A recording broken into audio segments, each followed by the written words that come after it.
என்னங்க ஸ்குவாட்ல இருக்காரு. ஆனா அவர் கேப்டன் கிடையாதான்ற மாரி வந்து பார்த்தீங்கன்னா, ஒரு அனவுன்ஸ்மென்ட்ட பிசிசிஐ பண்ணியிருக்காங்க. அது என்ன அனவுன்ஸ்மென்ட்னா, இந்தியா டீம் ஆஸ்திரேலியாவுக்கு வந்து பார்த்தீங்கன்னா டூர் போறாங்க. ஸோ அதுல வந்து 3 ஓடிஐ, 5 T20 ஆடுறாங்க. ஸோ வந்து அதுக்கான ஸ்குவாட் அனவுன்ஸ்மென்ட் தான் நேத்து நடந்தது. அதுல வந்து பார்த்தீங்கன்னா, ஆப்வியஸ்லி ஓடிஐ கேப்டனா யார் இருக்க போறா? ரோஹித் சர்மா தானே இருக்க போறாரு அப்படின்னு எதிர்பார்த்துட்டு இருந்தவங்களுக்குலாம் ஒரு பெருத்த ஏமாற்றம்னே சொல்லலாம்.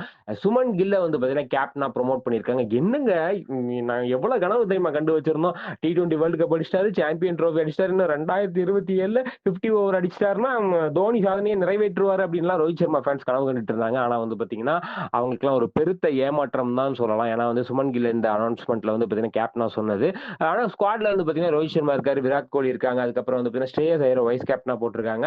அக்ஷர் பட்டேல், KL ராகுல், நிதிஷ்குமார் ரெட்டி, வாஷிங்டன் சுந்தர், குல்தீப் யாதவ், ஹர்ஷத் ராணா, சிராஜ், அஷ்தீப் சிங், அதுக்கப்புறம் பிரசித் கிருஷ்ணா, துருவ் ஜுரேல், அதுக்கப்புறம் வந்து பாத்தீங்கன்னா எஸ்பி ஜெய்ஷ்வால் இதுதான் வந்து பார்த்தீங்கன்னா ஓடிஐ ஸ்குவாடா அனௌன்ஸ் பண்ணியிருக்காங்க. ஸ்குவாடா பார்க்கும்போது நல்லா இருக்கு. ஆனா கேப்டன்சி சுமன் கில் ஆஸ்திரேலியால போய் எப்படி பண்ணுவாரு அப்படின்ற மாதிரியான ஒரு விஷயங்கள்லாம் நிறைய இருக்கு. அதுக்கப்புறம் வந்து பார்த்தீங்கன்னா ஓடி ஸ்குவாடை நம்ம பார்த்தாச்சு. T20 ஸ்குவாடை பொறுத்த வரைக்கும் சூரியகுமார் யாதவ் கேப்டனா இருக்காரு. வைஸ் கேப்டனா சுமன் கில் இருக்காரு. அதுக்கப்புறம் வந்து பார்த்தீங்கன்னா அபிஷேக் சர்மா, திலக் வர்மா, அதுக்கப்புறம் நம்ம வந்து அக்ஷர் பட்டேல், வாஷிங்டன் சுந்தர் 2 ஸ்குவாட்லயுமே இருக்காரு. அதுக்கப்புறம் வந்து பார்த்தீங்கன்னா பூம்ரா, ஹர்ஷ்தீப் சிங், அதுக்கப்புறம் வந்து வருண் சக்கரவர்த்தி இவங்க எல்லாருமே வந்து மோஸ்ட் ப்ராபப்ளி அப்படியே ஏசியா கப்ல இருந்து எடுத்து போட்டுட்டாங்கன்னே சொல்லலாம். அக்ஷர் பட்டேல் எல்லாருமே இருக்காங்க. ஏப்பா ஜடேஜாவை ஏன் கூட்டு போல அப்படின்னு கேட்கும்போது வந்து பார்த்தீங்கன்னா 2 லெஃப்ட் ஆர்ம் ஸ்பின்னரை வச்சு வந்து பார்த்தீங்கன்னா நாங்க கூட்டு போக முடியாது ஆஸ்திரேலியா மண்ணில். துபாய் மற்ற கண்ட்ரிலாம் ஓகே, ஆஸ்திரேலியாலாம் செல்லுபடி ஆகாதுன்ட்டாரு அகர்கரு.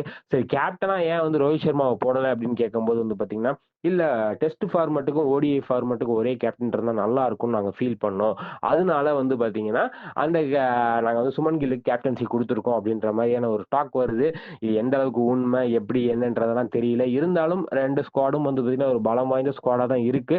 வெற்றி பெற்று வந்தாங்கன்னா ஒரு மைல் ஸ்டோனா இருக்குன்றத மாற்று கருத்தே கிடையாது. இதை பத்தி நீங்க என்ன நினைக்கிறீங்க அப்படின்றத கமெண்ட் செக்ஷன் சொல்லுங்க. இந்த வீடியோ உங்களுக்கு பிடிச்சிருந்தா லைக் பண்ணுங்க, ஷேர் பண்ணுங்க, மறக்காம தினமலரை சப்ஸ்கிரைப் பண்ணுங்க. நன்றி, வணக்கம்.